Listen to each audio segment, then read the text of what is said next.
Hello, everyone, and welcome to Adobe Live Rewind.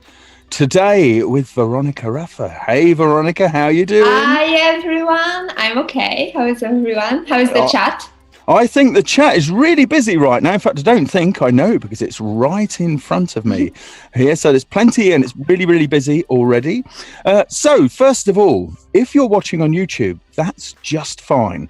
But you'd be better off coming to behance.net/Adobe Live because that way you can get involved with the chat, because the chat on YouTube, not the chat you're looking for. This is the one you want on Behance, where you can get involved in the community and ask questions.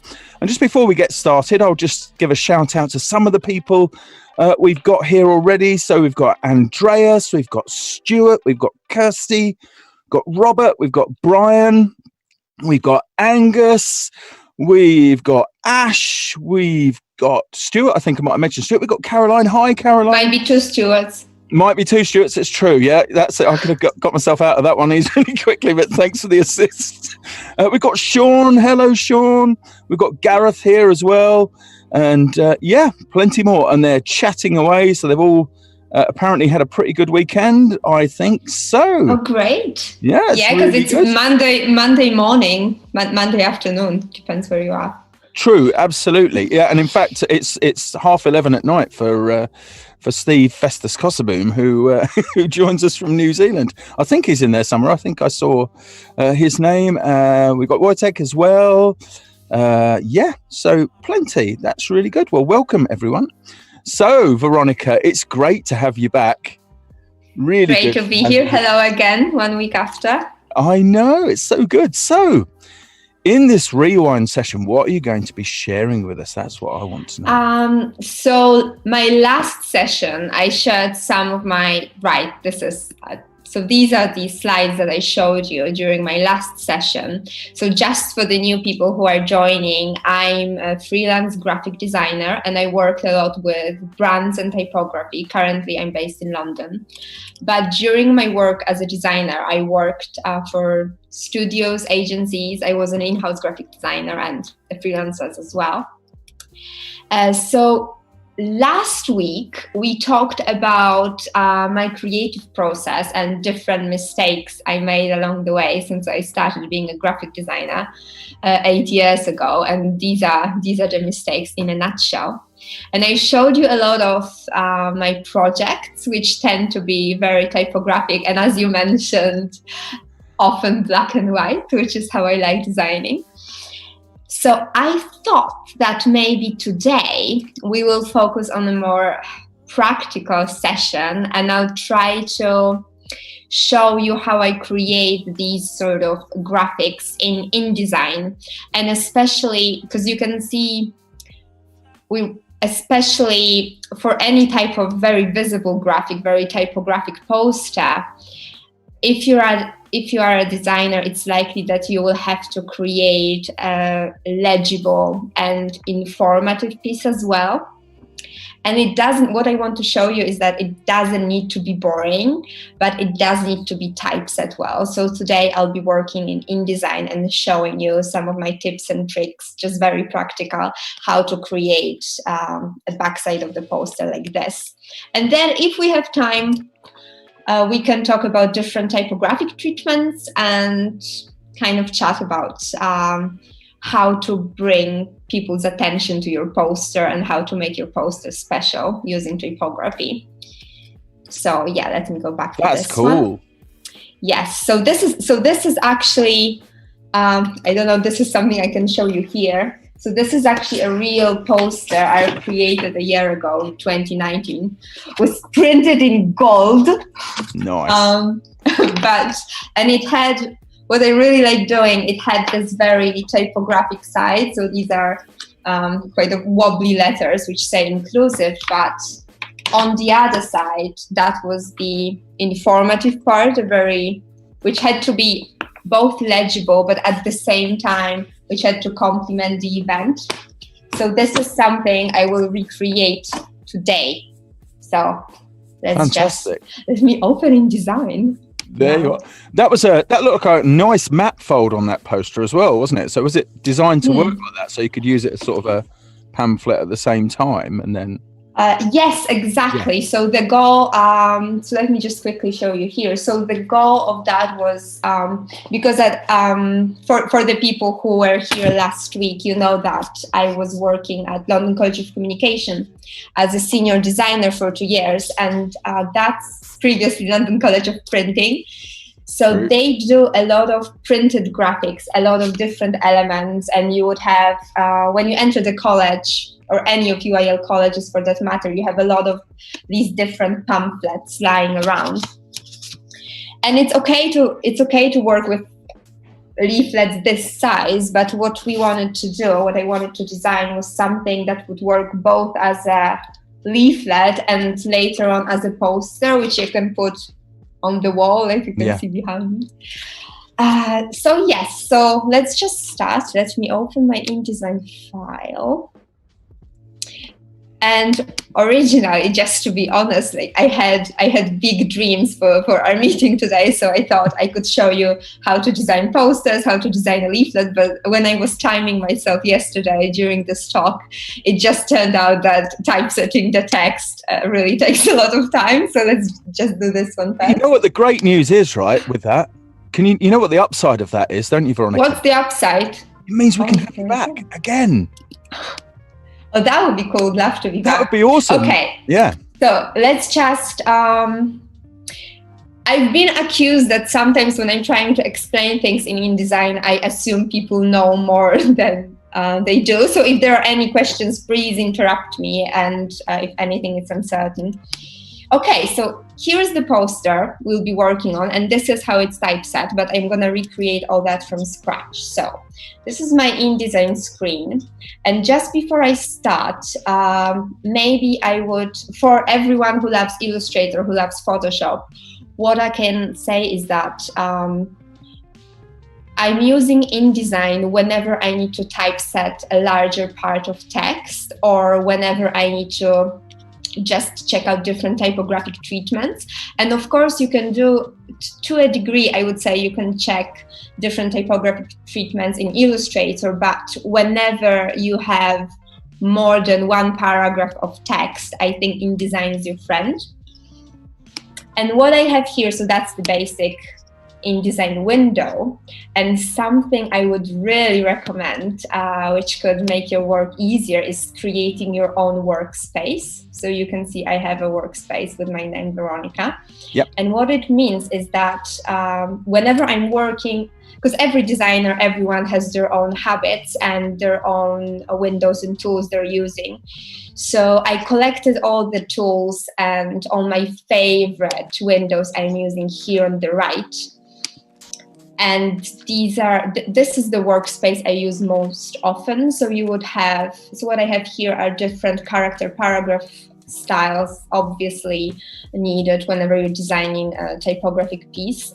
Then the swatches, the most important pages, layers, and links. And when I was a student, sometimes I just copy pasted vectors from Illustrator. Don't do that. Just always put it as a link, because your InDesign crashes and you lose your work, which is obviously horrible. I also like this one. I'm a fan of background tasks. Yeah, What this one shows is whenever you're exporting, so here I just have 3 pages, so I won't show you that, but whenever you're exporting a large PDF or a large document, and I'm talking more than 100 pages, what you can see here is this little loading bar, and you can see how far along are you with the export, so that's something really cool. And then hyperlink and media for interactive PDFs, so this is, I'm using that in my portfolio. That's a good workspace. So let's start. So I'll add a page, and I see that originally this document was set up as an A3, where this poster we have here is A2. So I'm gonna quickly change the size over here. And what I like about InDesign is that you don't need to remember what are the dimensions of specific papers, but you can just use math, and InDesign will help you with that. So here's our blank page. And I purposely have nothing on it. So I haven't set up any margins or any grids yet. This is something what we'll do right now. The only thing you can see is the bleed marks over here. Let me just zoom in. And bleed is very important whenever you're exporting something for print. And for example, you have these elements that are touching the edges. And whenever you're exporting, so I'll be designing in black and white, but if I was using a colored background, and that's this is actually this very fluorescent Pantone. This is a spot color, which I added here. And if I wanted to add a background to my design, I would have to just use the bleed and stretch it a little bit. Because if I didn't do it, then I could have horrible white marks later on when the guillotine cuts the print. Okay, so let's start. I look at the text for this event, and I already planned that what I want to have is a poster that's folded like that. So we have 6 sections, 3 columns, 2 rows. So let us first let's add the margins, because it has the page, doesn't have margins on. And you choose to do this on the actual page itself rather than the master page, do you, for this one? Well, yeah, that's a tricky one. So the master pages, you're doing these here.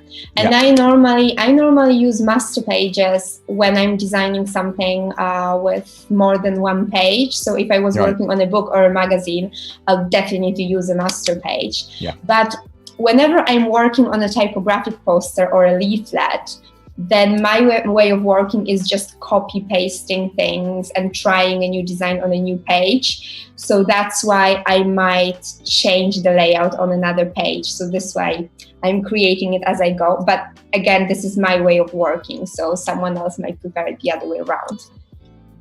Okay, so let's just pick the margins, and this is a very personal thing. I like narrow margins, so I'm just gonna pick 8.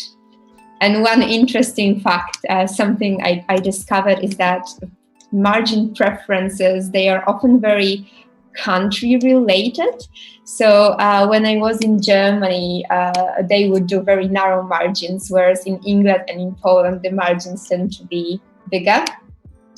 But whenever you're starting your design, I guess the margins and the layouts, you need to adapt them to the content. Yeah. In the design that we're doing right now, and it's with everything, you need to adapt everything to the content. But what we're working on right now is just a huge amount of text, which we want to fit on a relatively, it's not such a big sheet of paper. So I'm gonna start with my margins being relatively low. Yeah. I mean, to some extent as well, the process that you're having them printed by will dictate your margins too. Oh, if yeah, you're using like web offset, because the paper and just in case you don't know what web offset is, people, it's the really big long machines that print newspapers and things like that. You need slightly more margin so you don't place critical things in the margins. Of course, margins are only a guide. Because they move slightly more when they transit their way through the machine, because they're going like a long way, like 100 meters or more. But yeah, sorry, Veronika. Sure. No, for sure. Like 8 mil, that's a very narrow margin, but this is my preference. So if you want a safer margin, then definitely go bigger. What I'm doing right now is also, I think with this design, we are cheating a little bit, because in real life, I would have to prepare a couple of different margin options and a couple of different layout options, and then test print everything. So what I'm showing you right now has already been test printed by me, because it's from a real project, but normally it just wouldn't go as fast. Okay, so the next part, we know that the leaflet will be folded into 6 parts. So what I'm doing right now is I'm placing these guides, and I'm keeping the gutter the same as the margin and dividing the space accordingly. So what we will have is, I'll just quickly show you. When I'm working with the text, I will put the text here in these sections.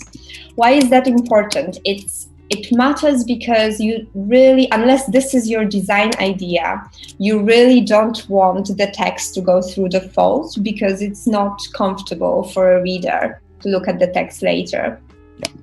So this is what we'll have. I'll change, and as you can see in our project before, so this is what we are trying to design.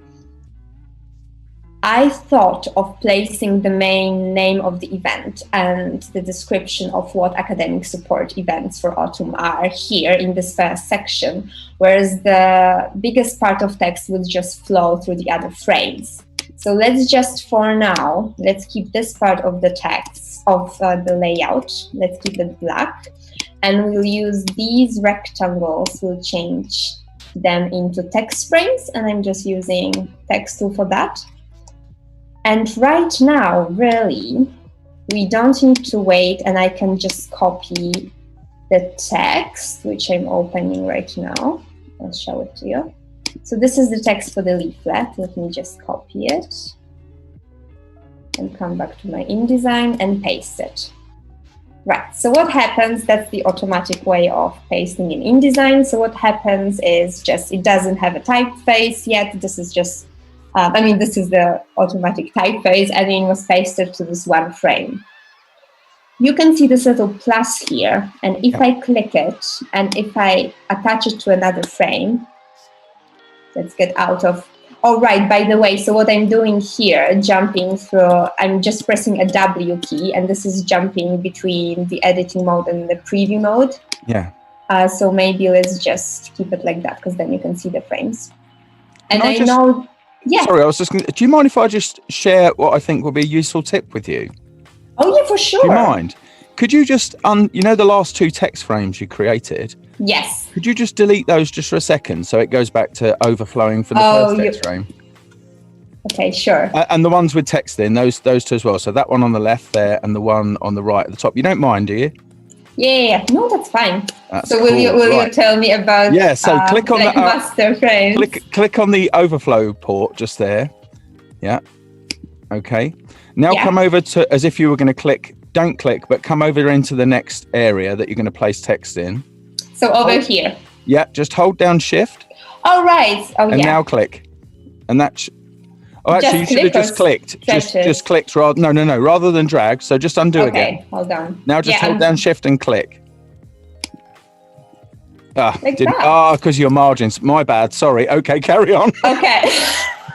I thought it was going to use your guides, but it doesn't. But let's just to cut a long story short, you know. but it's good because what you can do, I just wanted to show you the text frames initially so you know what's the rationale behind the division. Yep. But obviously, whenever you're designing, you can create the text frames as you go. Then they don't need to be the same size. They can be whatever you want. But it just depends on your design vision. Okay, so we got to the same place where we were. And I'm gonna zoom in. Right, so so what we have here, and I think, it's necessary for designers to be aware of the text and aware of the text hierarchy, what part of the text you want to place where. So I can see this is the little part with the introduction of the events. I'm going to put it here to the side because I want to typeset it differently. Whoops. Than the other thing later on. Let me delete it from the main text. And this here is the part about login details. So basically how the students could sign up for all of these different events. So I'm going to keep it to the side as well and later put it here. Right. So what we have here currently is our text, and now we just need to work with it further.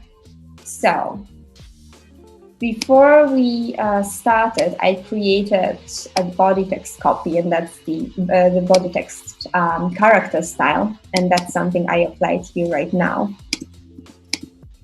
And that's something that I myself spend so much time on, but I bet other designers do as well, is choosing the right typeface. So here we're pretending a little bit because I'm I'm using the typeface that has already been picked, but in reality, you can spend hours on picking the right typeface. And I guess the how to keep the right typeface, I guess you just need to ask yourself, what's the event that you're working on, what's important for you, what character and personality you want for that event. Do you have a process for picking your typeface? Do you mind me asking, how do you go about doing it? Do you like look at specimen sheets, or do you or... All right. Well, I guess it depends. Generally, the first question is, what is it that you're working on? Because a typeface for a financial company will be different than a typeface for a creative gallery event. Yeah. So for all of these conservative design tasks, I think I just go back to basics. So I try to go legible. I try to rely on these typefaces that maybe not that everyone knows, but on these typefaces that I know work, such as Active Grotesque, Maison Noye. The one we're using here is Active Grotesque. Accidents, or UIL uses Helvetica, but I don't like it anymore. But it's a good typeface to go for as well. So what I'm doing right now really quickly, I'm changing the titles so we can initially see what... Sorry to butt in again. Can I definitely give you a tip that's going to help? Just highlight that. The next thing you're going to add that style to. Just undo that one step, just if you don't mind, just a bit for week 6. Yeah. Okay, right. Click inside that paragraph. So the one that you're going to change. The weeks one, yeah. Yeah. Hold down the Command key and hit Return on your keyboard. Right. Now just tap T. I think it begins with a T, doesn't it? There you go. Yeah. And now just hit Return. Oh no, make sure you focus on the paragraph style. So hold on. What's the name of the style? I can't quite see it on here. It's titles. It's titles. Just type TITL. Yeah. And now just hit Return. And you can do that. It's called Quick Apply. It's a really fast way to go ahead and apply it. So you just do Command Return. And then once you've applied one, if you're going through and doing it through a bunch of things, just you don't need to click on it. Just hit Return. Okay. Just hit Return. All right. And you can so now if you were working if you were working through those paragraphs, you could just click into that paragraph, Command Return, and because it's already that's great. Just hit Return. Sorry, I just sort of throw it in. You know what? No, that's fine. But you know what? Because the other thing we need to change is the dates. Yeah. So we're gonna try this one right now. So let me just select it. Okay. And so that was Command Return. Yeah. Start to type the name of the style, and as soon as you see it highlighted, just hit Return, and that's it. It will apply it, and then you can go to the next one. Do you see? Fabulous. Really useful, isn't it? Cool. That's the thing. This is the love of InDesign. Well, another thing to do is just using eyedropper as well. But basically, there are many. I find that with InDesign specifically, there are many different ways of getting the results that you want. Yeah. So more or less, we have our biggest titles, biggest character styles applied. And what you can see right now is that it's far from what we have here. So another useful thing that we'll do, and something I like to do, is we'll split this text in between frames. And that's something really useful here, where you insert a break character and you can just insert a frame break. And then it immediately jumps into, the section immediately jumps into the next frame break. So this is what I will do for each of the events, and this is something I did before. Each apart from these two. So what happened with the original design is that I had more events than I could fit. So 2 of the smallest events were just fit on one section. So let's just keep them here. And this is really, I think, for designers, it's you will never get a text that's just perfect for the format you're working on, because you need to consider budgets, you need to consider legibility, you need to consider all sorts of things. So working in InDesign and designing something that needs to be typeset is just almost like jigsaw puzzle. You're looking for these compromises, you're looking what to do where. Okay, let's just insert another frame. Round and round, isn't it? Yes. Yeah. And another thing, which is, I was worried that this might be boring, but another thing which you will likely do as a designer is that, and let me just go back a little bit. So if you see these little blue marks, what happens here is these are all the invisible either return keys or all the invisible spaces, characters like that. And the way you switch this on is here. So you need to set type, show hidden characters. And why it's useful? It's useful because it's likely that the person who will give you the text, either your client or a person you're working with, that person might not be a designer, and people have their own ways of writing. So some people will put 2 spaces after a paragraph. Oh, yeah. Oh like my God, I'm gonna show you something now. yes, yeah, because that's why they did it, right? Typing. Yeah. Yes, exactly. Yeah. So this is so again, I'm cheating a bit. The text I'm working with right now, I already tidied it up before, but this is the original text I got for this event. And this text, as you can see, I had double spaces here, or there was inconsistency with hyphenation. I had like tabs like this. Yeah. So really, the text that you receive, even if you won't find any spelling mistakes, that text might really be inconsistent. Yep. So so obviously, even if you're working with a proofreader, it is your job as a designer to kind of spot these mistakes. Absolutely. And just suggest inconsistencies as well. Just to mention, so by the way, people are loving this, and they absolutely love you being on. So I think we're going to have you back shortly, but we've still got plenty of time. You've still got plenty of time with with Weronika here. So in the chat, Caroline and Stuart have both remarked on you can get rid of extra paragraph returns and double spaces using Find and Replace. That's absolutely true. Oh yeah. In fact, yes. Would you mind just doing Command F just for a minute, just to bring up the Find Change dialog, just for a second? If you look at the top there in that query field, so just go to where it says Custom. If you click there, you'll see that there are multiple returns to single return and multiple spaces, to single. All right. Oh my God. Wait, hold on. Yep. I'm gonna, whenever I get a tip like that, I just like to screenshot it, and I'll come back to this later.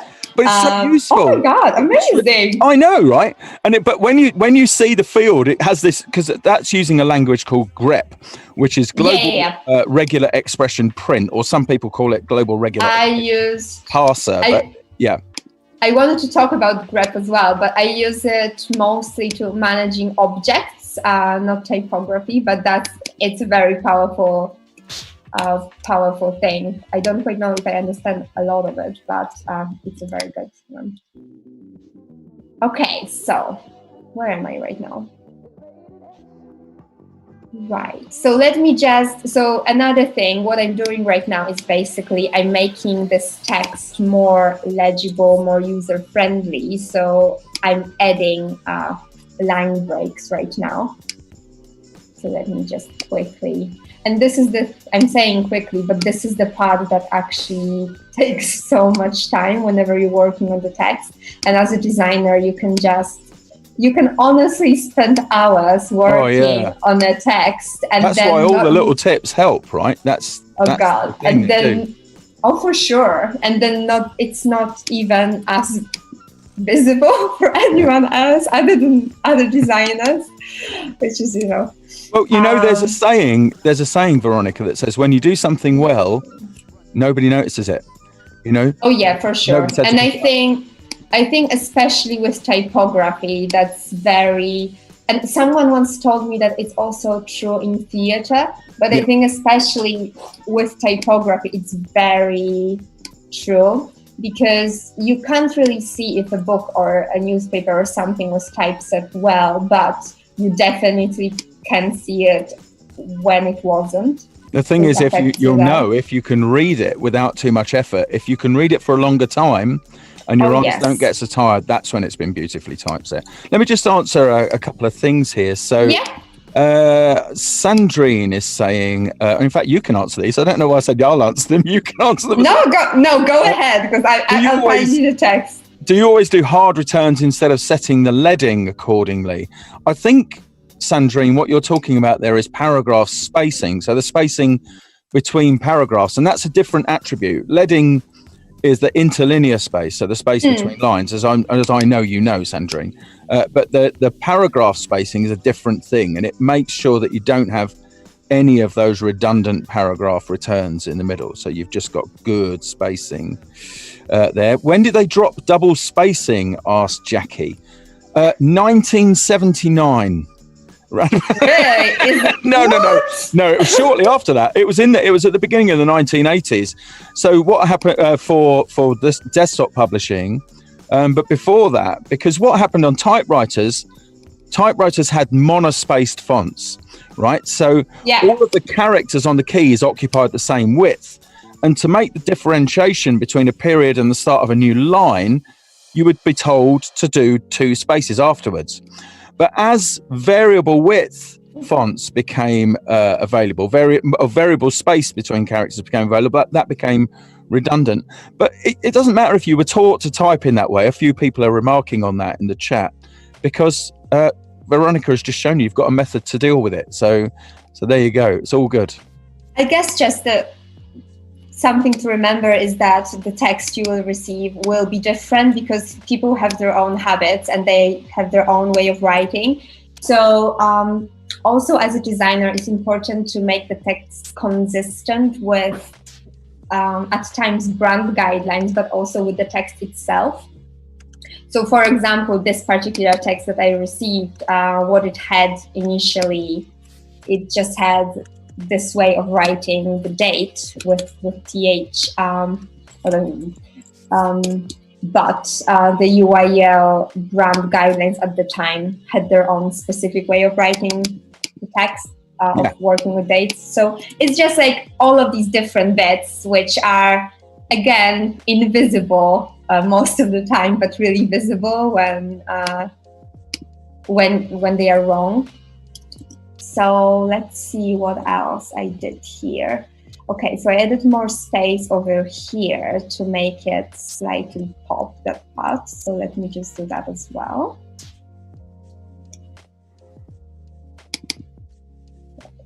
Cool. It's a very different experience working with InDesign when at the same time I have to explain what I'm doing. That's a new one. It does. It slows you down a bit when you have to stop and think about it, doesn't it? Yeah, you just really... because I feel like some things you would just naturally do, and then talking about it and kind of rationalizing your decision. Okay, I did this like that. It's just it's just different. Oh, one thing I wanted to quickly talk to you about is the leading and the type size.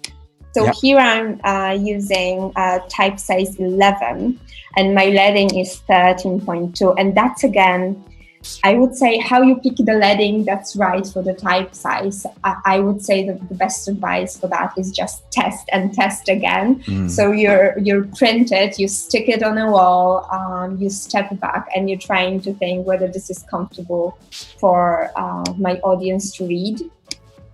And that's something what I'm doing, what they do in Germany, they like to keep it tighter.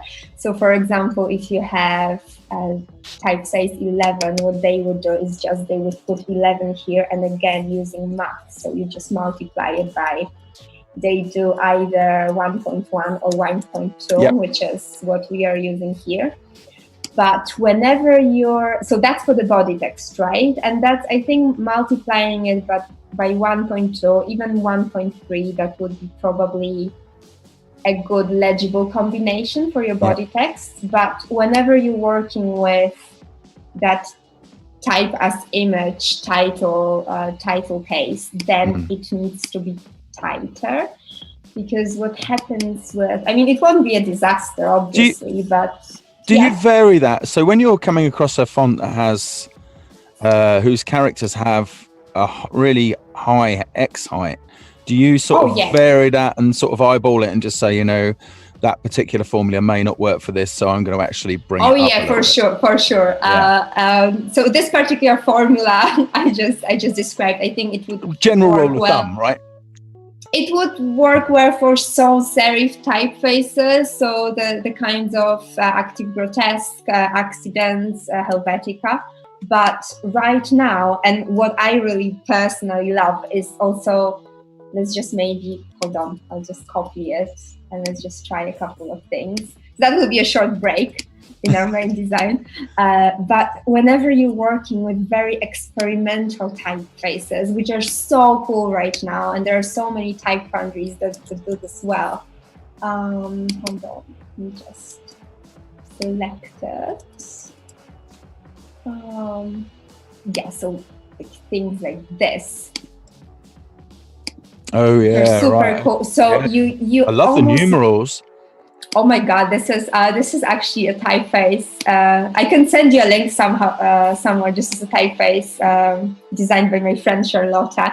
Yeah, it is. So is she French? Because that is super French. She's German. She's German, right? She's German. Yeah, all of my best typeface designers are in Germany. My God, just so much talent. I love Germany. Yes. Okay. Yeah. Let's have another chat about our shared love for Germany. Yes, we will. Yes. Let's do that. But what I wanted to say is that whenever you're using any of these very creative typefaces, you just almost need to treat it as another beast. So and again, printing, sticking it on a wall, and testing. That's always the key, because even though it might look great on your computer screen, it might look differently when you print it. So you need to be aware of what's the environment you're working in. True. So probably here, I would just, I can see this is too tight. So here I would just increase the leading. Right. And I'll just try this. Nice. But again, I would have to test print it and see how it works. But it depends on your typeface as well. That's cool. I love that. And other people love that font as well.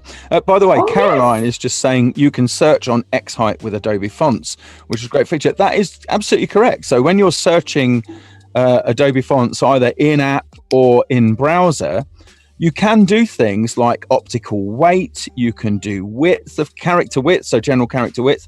X height as well is one of those things there. So yeah, absolutely, it's great. You can search on loads of different character attributes by doing that. It's also, I think, and that's a really cool Adobe thing, is what you can do is, and I'm using it mostly in Illustrator, to be fair, when I'm trying to find the right typeface for a new brand I'm creating. But what you can do is that here you can look through Adobe Family, and it's just, you can see I hope you can see this little we can see it. Yeah, we're good. Yeah. It's just like loads of different typefaces, and I think what she was talking about. That's it, exactly that. Yeah, absolutely that. Yeah. So you can just find exactly what you want. In practice, honestly, what I'm doing is just I'm browsing through until something inspires me. But this is something that you can. And what you're doing right now when you're working for a client, just to quickly show you, is then you're clicking this little button, then it activates the typeface. So good, isn't it?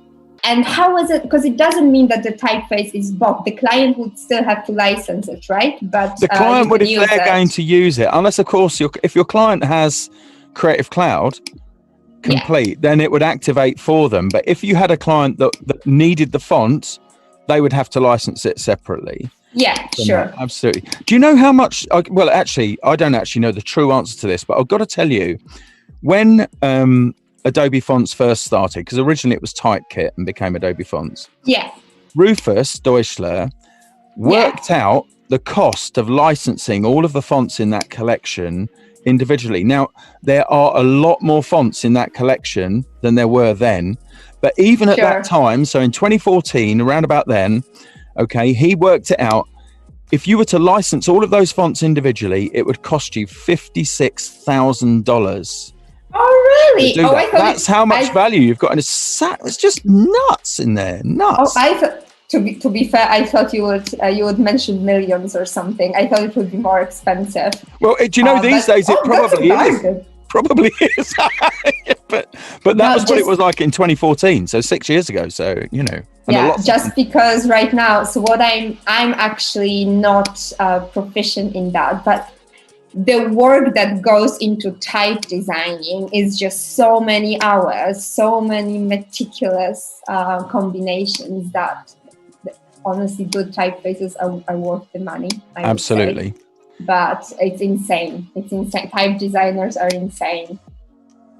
Love them, but they're insane.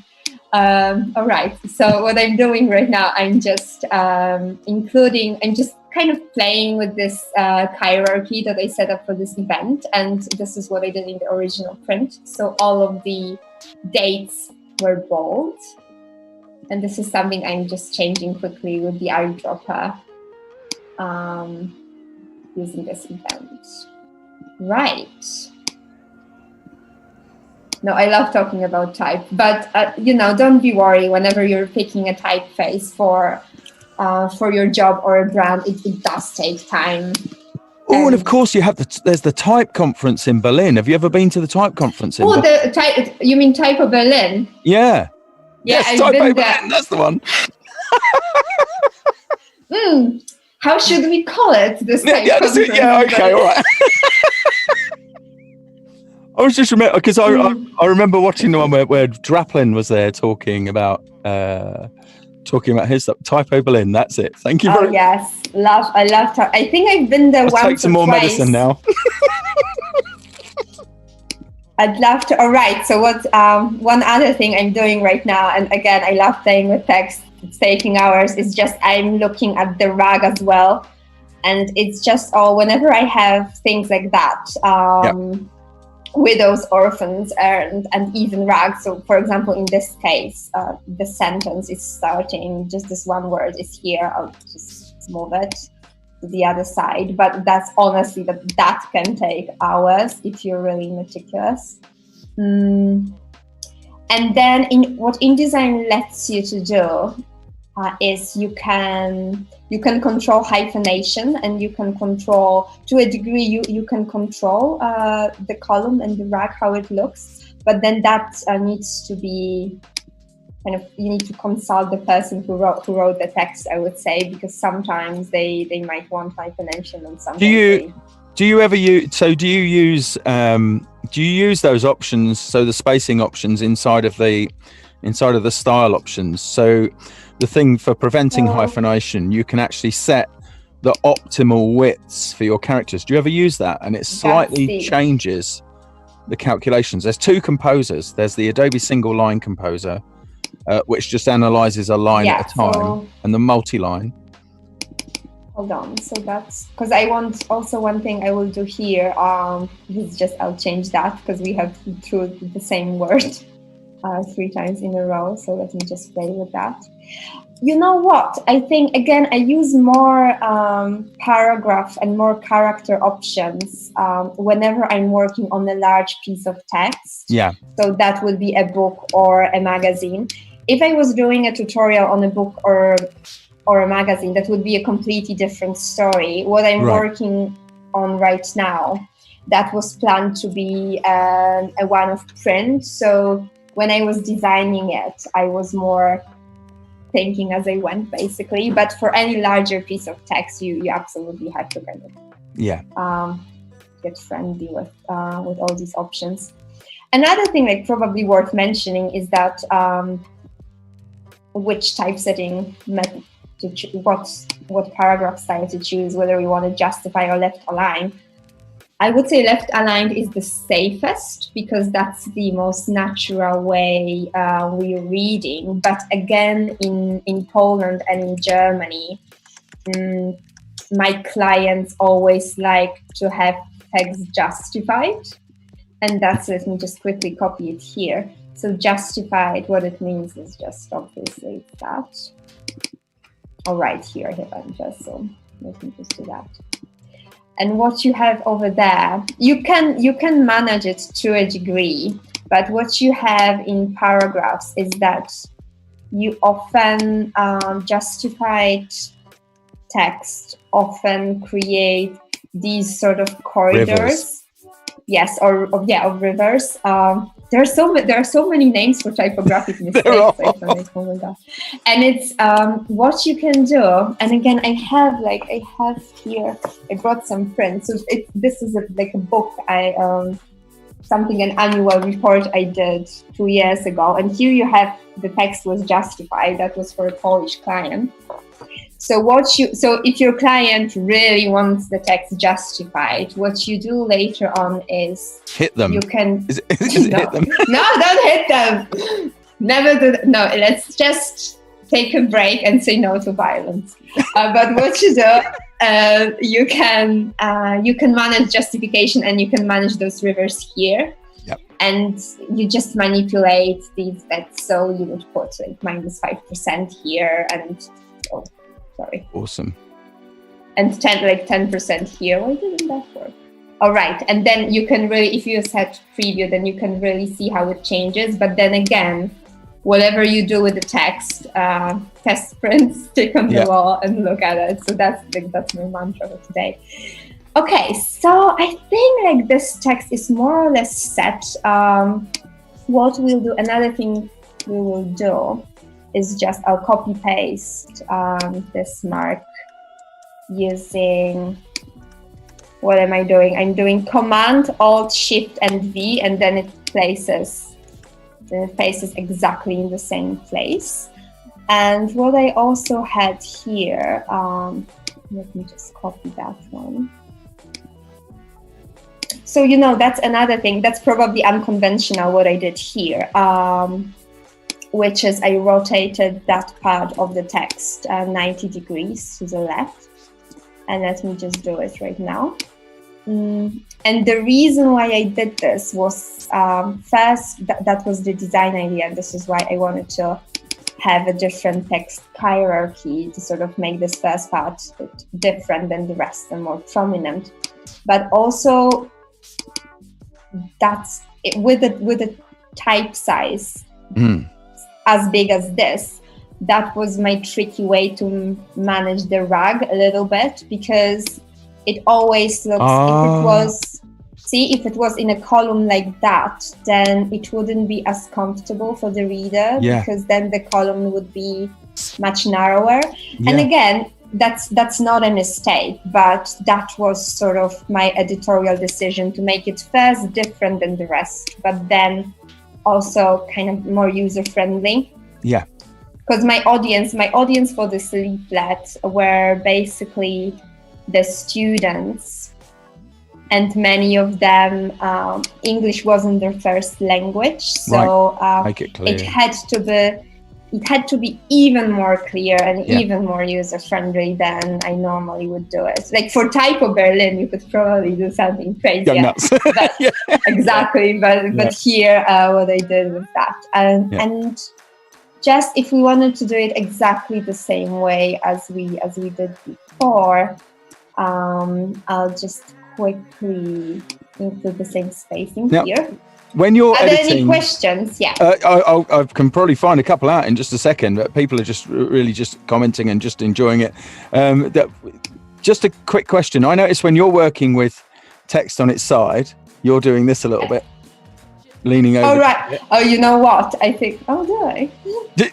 Not everybody does. It's natural to do. Did you know that InDesign actually has, I'm sorry to keep sharing tips with you, but no, that's fine. Can you just tilt the screen a little bit? Well, no, InDesign has a view mode that helps you work with sideways text. And if you go up to the view menu. Yeah. Oh, hold on. Let me just come back to this one. And I'm pressing Command 0 to center it. Okay, yeah. Yeah, and you'll see rotate spread. It's in the middle of that thing just there. You can choose to rotate it 90 degrees clockwise. Now, it doesn't do anything how it's output, but it means if you're working with that bit, you can just rotate the spread, save your neck. Oh, sure. And then just unrotate it and just read it. Yeah, okay, so let's unrotate it right now. Oh my God, but this is cool. Clear rotation down at the bottom, or that way. Yeah, either way works. Fun. It's useful, I was doing that. Yeah, it's very useful. Very I useful. wouldn't say I probably still would. I probably still would just tilt my head a little bit, but now it's super useful. I used to work on catalogs that had order forms in the middle of them, and they were always done sideways. And you'd find yourself going like that, and just No, I think right now maybe not in the case when you have so much text as here, but it's quite trendy to kind of work around the edges right now with many of these typographic posters. So that's super useful. So you have just kind of you read around the edges, so that might be useful for that.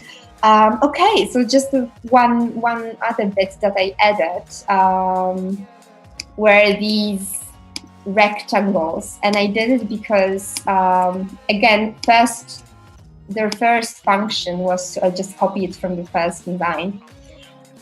Their first function was to divide the spread further. So even though I knew I would have folding lines in the middle, I wanted to have these dividers so that it would be clearer for people to read. But another thing was just to include more hierarchy into the process. And the thing, I guess, an important thing to know, and that's something a lot of the times we need to explain it to the client, is that what I'm doing right now is I'll slightly drop the frames. But what's important to know is that making the text bigger or bolder it's not the only way to manage your text hierarchy, because sometimes you just need to make other things smaller, and sometimes there are other ways that can help you make it more user-friendly. For example, using a different paragraph style or adding more white space. And also a lot of the clients are afraid of white space because then they want to put an icon here or just fill it somehow. But I guess it's important to remember that a lot of the time that negative space just creates balance with the text, and when something is empty, something else is full. So it's just more room to breathe. But also it's easier for a reader to experience the content later on. And essentially, this is our goal as designers. It's not only to please your client, but to also think about your audience. And often these are two different things, weirdly. So what I'm doing is just I'm using a good tip is to always, whenever you're designing, and especially this is like that Swiss school designing, always try to use dimensions and sizes which you already used somewhere in your design. So here I'm moving it 8 mil down and 8 mil. That was the size of my margin and my gutter. So I'm trying to keep it all consistent. Right, and let's further split that. Oh, can you see what happened? So this one jumped a frame later because we added these frame breaks before. So, but that's easy to manage. What else? So and the other thing I added was that part. Right, so I actually think we're almost done. Well, that's good. We've got about 10 minutes though, so we're good. So we can chat away. We can chat a little bit. Exactly. All right. I did the same thing here with, and you know what? But then the whole whatever I'm doing today is just I'm cheating a little bit, because if I was working on the same design on my own, it would have taken more time, but mainly because of the testing and the decisions. So it's only taking me an hour because I already did it.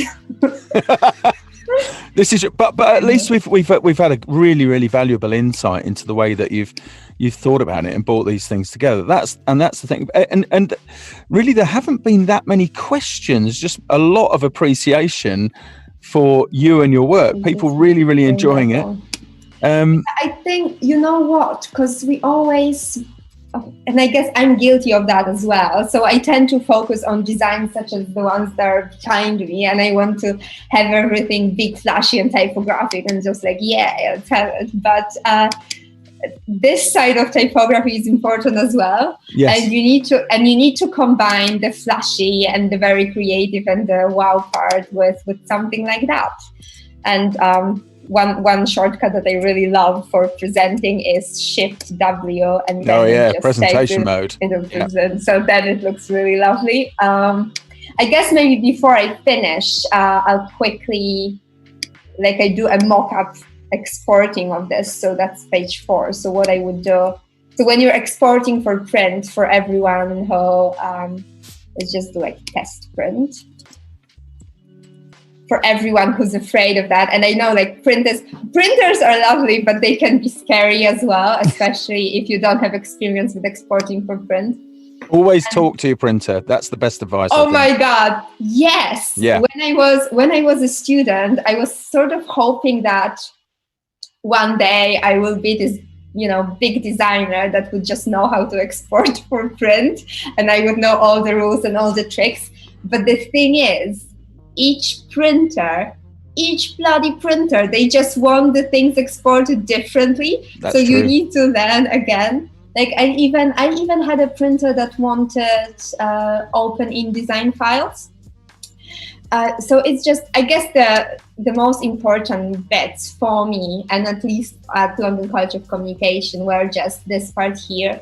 So you always need to, if you have a colored background or if you have any photography elements that are touching the edges, you just need to export it with a bleed. Many printers, so if you're test printing, I would say that crop marks or bleed marks, that can be good for you, because then you could trim it and stick it on the wall and test it. But for many printers actually don't want crop marks and bleed marks right now, because their guillotines apply it. So I don't know whether that's the case. The output menu, so here... sometimes that's to do with, so if they might gang your work with other jobs. And so if you put, they would normally tell you that if they want them or not. And if they gang the job separately, they will actually add their own when they impose the file. So imposition is which I'm sure you know is how they lay things out for a printed sheet. Yeah. So yeah, but I mean this was designed to be printed on SRA2, right? I think so. Yeah, I believe so. Because it's A2 when it's cut. So if it's SR, then it means that it's slightly bigger than. So like this is A4, SR A4 would be slightly bigger. Right, and then here in the output, you manage your colors. So what happens, what used to happen to me before when I didn't quite understand it, sometimes I would have CMYK and CMYK colors and density somewhere on my pages, and I was exporting for spot phantom, so obviously a no-no. So again, there are so many options, so many ways of exporting, but ultimately, you just need to talk to your printer because they might want it differently. One good thing before exporting is just, if you're happy with your text, if you're happy with your design, what I do is just, I obviously save it and I create another file, which I call the same design outline. And then you need to select all of your text frames. And the shortcut for that is Command-Shift-O. And then what it does, and you can see it change slightly. So what it does, it essentially creates shapes from your typography, and it's not editable anymore. These are just shapes right now. But that you can do. That's like the final stage. The reason you do this is just sometimes to kind of control the typefaces and the way you typeset it. Yeah. Okay, so I think that right now, if I was happy with it, if I test printed it, I would just send it to my printer. And then as we did with, let's just maybe move to, where's my Google? Here. Yeah, as we did with LCC, what we did, we printed this side. We used black ink here, I believe, and this one was in gold. So we printed that with not as many inks. And that was it. So that's fantastic. That's I mean, I hope that we're about at time, but you are so good. That's 2 for 2. You've hit on time. That's it's so weird to professional. Design and talk at the same time. But you did an excellent job. Thanks a lot. I'm hoping that InDesign wasn't boring for people in the chat, because I know it's not as flashy as Illustrator and Photoshop, but it's really useful, especially if you're working with large amounts of text. No, you did a great job, and people absolutely love this. They really did. Don't forget, everyone, by the way, that even though we're approaching the last few seconds of today's Adobe Live, you can carry on the conversation on our Discord, and Tim is just adding that link into the chat so that you can come along and join us there. Weronika, it's been fabulous having you with us. Really, really great having you here, and I hope thank you for showing me all the. Oh, I'd love to. Thank you for showing me the tips. I hope it wasn't too annoying. I just thought, oh, that might help you. No, but you know what? Like all these programs, there is one way I'm using it and it works for me, but it's just so much more. You can always learn. So I'll try the tips. I'll see if it works for me. All good. Perfect. Well, thanks, everybody. Everybody's thanking you. Thanks, Weronika. Weronika, please come again. So there you go. Everybody wants you back. Thanks, everyone. Have a nice Monday. Perfect. But for now, we're done. Tomorrow, new segment, Timistified. Ooh, what's going on there? You'll find out if you join us tomorrow, midday. Okay, take care. Bye now. Stay safe. Bye.